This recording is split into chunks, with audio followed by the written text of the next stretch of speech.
বিসমিল্লাহির রহমানির রহিম। আসসালামু আলাইকুম এভরিওয়ান। আপনারা দেখছেন সোনা হোমি হল চ্যানেল। আমি ফিজিশিয়ান হিসেবে জুয়েল আপনাদের মাঝে আজ নতুন একটি ভিডিও নিয়ে আলোচনা করব। ভিডিওটি হলো নাকে ঘা ও ক্ষতের চিকিৎসা। এভরিওয়ান, এটি একটি গুরুত্বপূর্ণ একটি ভিডিও।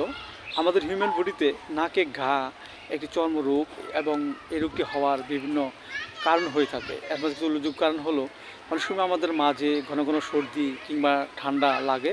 এর ফলে আমাদের মাঝে নাকে ঘা হয়। নাকে ঘা হওয়ার মাঝে কিছু একটি লক্ষণ সবসময় দেখা যায়, যেমন আস্তে আস্তে প্রথমে চুলকাবে এবং আস্তে আস্তে নাকে ঘা হবে এবং ক্ষতের সৃষ্টি হবে এবং আস্তে আস্তে দেখা যাচ্ছে নাক থেকে পানি কিংবা পিক ঝরবে। আবার উপযুক্ত দুজনিত কারণেও আমাদের মাঝে এই নাকে ঘা রোগটি হতে পারে। সেব্রান এই রোগটি আমাদের মাঝে হলে আমরা কিছু করণীয় বিষয়গুলো জেনে সুস্থ হতে পারি। যেমন দেখা যাচ্ছে যে একজন ব্যক্তির এক এবং উভয় নাকে ঘা হয়েছে এবং চুলকায় এবং ক্ষতের সৃষ্টি হয়েছে, এসব যে লক্ষণগুলো, সেই লক্ষণ অনুযায়ী আমরা হোমিওপ্যাথি একটি ওষুধ খেতে পারি। সেটা হলো ল্যাকেন 30 আমরা 2 ফোঁটা করে সকাল এবং বিকেল 2 বার সেবন করতে পারি।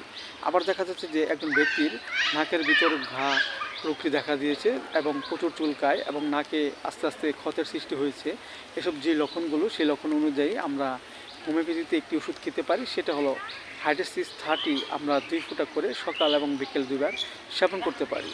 এবং পাশাপাশি আমরা হোমিওপ্যাথিতে 2টি বায়োকেমিক বড়ি খেতে পারি। একটি হলো ক্যালকুলিয়ার 4-6 এর 4টি বড়ি চিবিয়ে আমরা হালকা গরম পানি সহ সকাল এবং বিকেল 2 বার সেবন করতে পারি।